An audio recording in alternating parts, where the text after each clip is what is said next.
আকাশবাণী কলকাতা। সমীক্ষা শিরোনাম উত্তরবঙ্গে বেহাল চা শিল্প। লিখেছেন নবেন্দু কিশোর গুহ।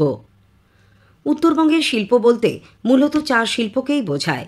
কৃষিভিত্তিক শিল্প। এই শিল্পে কর্মরত অন্তত ৩ লক্ষ শ্রমিক কর্মচারী। দার্জিলিং, কালিম্পং, জলপাইগুড়ি এবং আলিপুরদুয়ার জেলার বিস্তীর্ণ এলাকায় ছড়িয়ে রয়েছে এই চা শিল্প। এছাড়া কোচবিহার এবং উত্তর দিনাজপুরেও চা চাষ করা হয়। আবার চা শিল্পেরও নানান রকম ফের রয়েছে। বড় চা বাগানে বিশাল এলাকা জুড়ে চা গাছ রোপণ এবং চাষ করা হয়। বাগান থেকে কাঁচা চা পাতা তোলেন শ্রমিকরা। এরপর বিভিন্ন প্রসেস বা পদ্ধতির মাধ্যমে যে চা তৈরি করা হয় সেটাই আমরা পান করে থাকি। এটা অস্বীকার করার উপায় নেই যে বিশ্বের সবচেয়ে জনপ্রিয় পানীয় হলো চা, আর তার মূল যোগান দেওয়া হয় অসম, দার্জিলিং, ডুয়ার্স এবং তরাই এলাকার চা বাগান থেকে।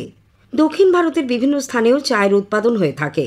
বিশ্বজুড়ে চলা উষ্ণায়নের জবরদস্ত ধাক্কা এবার অনুভব করা গেছে উত্তরবঙ্গের চা বাগান এলাকায়। চা চাষের জন্য একদিকে যেমন নিয়ন্ত্রিত উষ্ণ আবহাওয়ার প্রয়োজন, পাশাপাশি নিয়মিত পর্যাপ্ত পরিমাণ বৃষ্টিপাতেরও প্রয়োজন রয়েছে।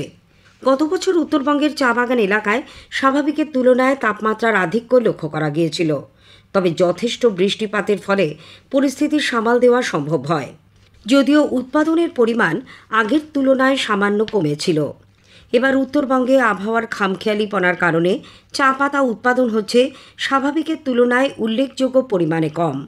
বিশ্ব উষ্ণায়নের প্রভাব পড়েছে চা শিল্পেও। স্বাভাবিকের তুলনায় তাপমাত্রা অনেক বেশি থাকায় এবং বৃষ্টি প্রায় না হওয়ায় চা পাতার উৎপাদন ব্যাপকভাবে মার খেয়েছে।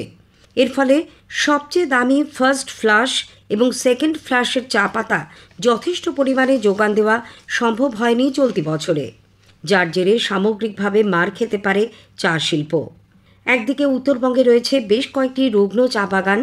এর মধ্যে 12টি বাগান বন্ধ। কাজ হারিয়েছেন 1012 শ্রমিক কর্মচারী। আবার কিছু চা বাগান সরকারিভাবে চালু থাকলেও বাস্তবে সেগুলির রীতিমতো দুরবস্থা। এদিকে অত্যধিক গরমে আর জলাভাবে অধিকাংশ চা বাগানেই নতুন পাতার দেখা নেই, অথচ এই মৌসুমে সবচেয়ে ভালো মানের পাতা ওঠার কথা। ফলে বাগান কর্তৃপক্ষ শ্রমিকদের পুরো কাজে লাগাতে পারছেন না। বেশ কয়েকটি চা বাগানে সপ্তাহে 6 দিনের বদলে 3 দিন করে কাজে আসতে বলা হয়েছে শ্রমিকদের।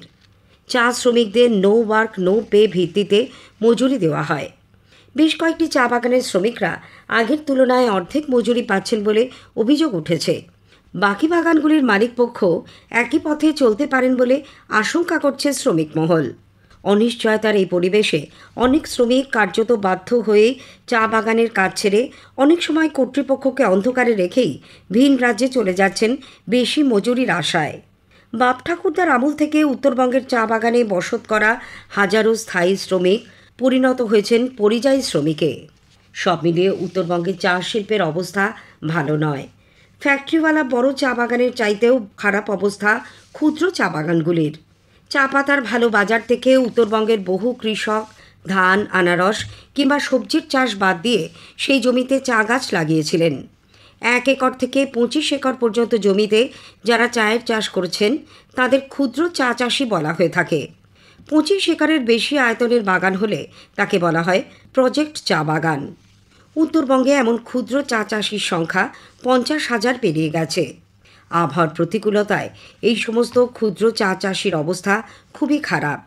আবার এই সমস্ত ক্ষুদ্র চা বাগান থেকে নিয়মিত কাঁচা চা পাতা কিনে চা উৎপাদনের লক্ষ্যে যে 124টি বটলিফ ফ্যাক্টরি চলছিল, পাতার অভাবে তার মধ্যে 7টি বন্ধ করে দিয়েছেন মালিক পক্ষ।